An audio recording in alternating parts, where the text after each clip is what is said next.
Disclaimer, video ini mengeksplorasi konsep Tuhan dan agama secara kritis. Pendapat yang diutarakan merupakan interpretasi dan tidak dimaksudkan untuk menyinggung atau meremehkan keyakinan agama manapun. Tuhan, produk pemikiran manusia atas ketidaktahuan dan kecemasan. Sejak manusia mulai bertanya tentang asal-usul alam semesta, kehidupan, dan kematian, muncul gagasan tentang kekuatan adikodrati yang mengendalikan segalanya. Ketidaktahuan terhadap fenomena alam, kecemasan akan hidup, dan rasa takjub terhadap dunia melahirkan konsep Tuhan. Dari keyakinan terhadap Tuhan, berkembanglah agama sebagai sistem kepercayaan yang berfungsi mengontrol perilaku manusia melalui janji surga dan ancaman neraka. Evolusi konsep Tuhan. Pertama, Tuhan dalam animisme dan dinamisme. Konsep awal ketuhanan berkembang dari kepercayaan bahwa roh-roh atau kekuatan gaib bersemayam dalam benda-benda alam seperti pohon, batu, gunung, dan sungai. Animisme mengajarkan bahwa segala sesuatu memiliki roh, sementara dinamisme meyakini adanya kekuatan gaib yang dapat dipengaruhi atau dimanfaatkan. Kepercayaan ini masih terlihat dalam beberapa tradisi suku asli di berbagai belahan dunia. Selanjutnya, Tuhan berwujud manusia, hewan, atau penggabungan. Ketika kepercayaan berkembang, Tuhan mulai digambarkan dalam bentuk yang lebih konkret, menyerupai manusia atau hewan, atau kombinasi keduanya. Contohnya adalah dewa-dewa dalam mitologi Mesir, Yunani, dan Hindu, seperti Anubis, Ganesha, atau Zeus, yang digambarkan sebagai pria perkasa yang bersemayam di Olympus.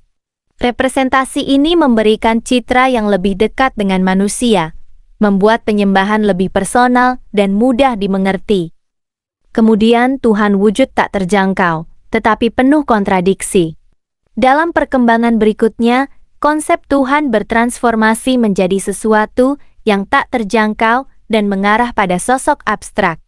Agama-agama Abrahamik menggambarkan Tuhan sebagai entitas yang maha segalanya. Namun paradoks muncul ketika deskripsi tentangnya tampak seperti menjelaskan sesuatu yang tidak ada. Di sisi lain, meskipun Tuhan digambarkan abstrak, ada kultus yang terbentuk di sekitar figur tertentu.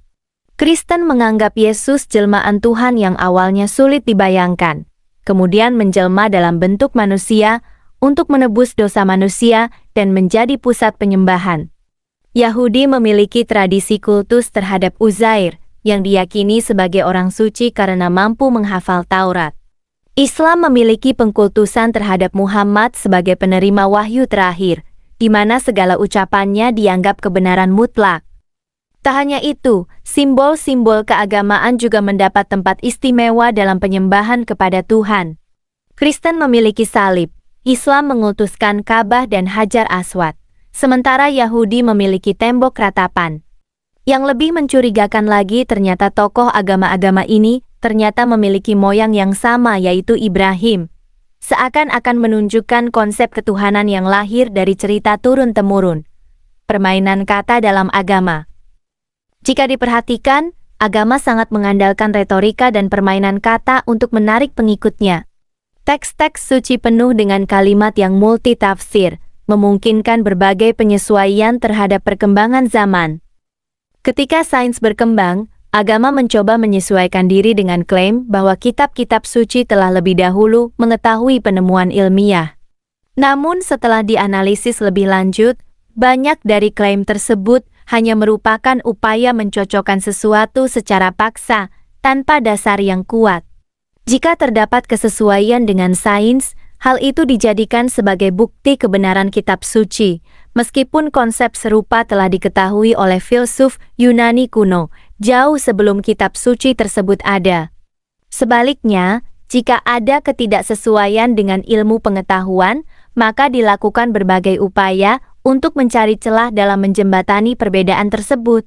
Kesimpulan: Tuhan lahir dari imajinasi manusia untuk menjawab ketidaktahuan dan memberikan rasa aman dalam menghadapi kehidupan.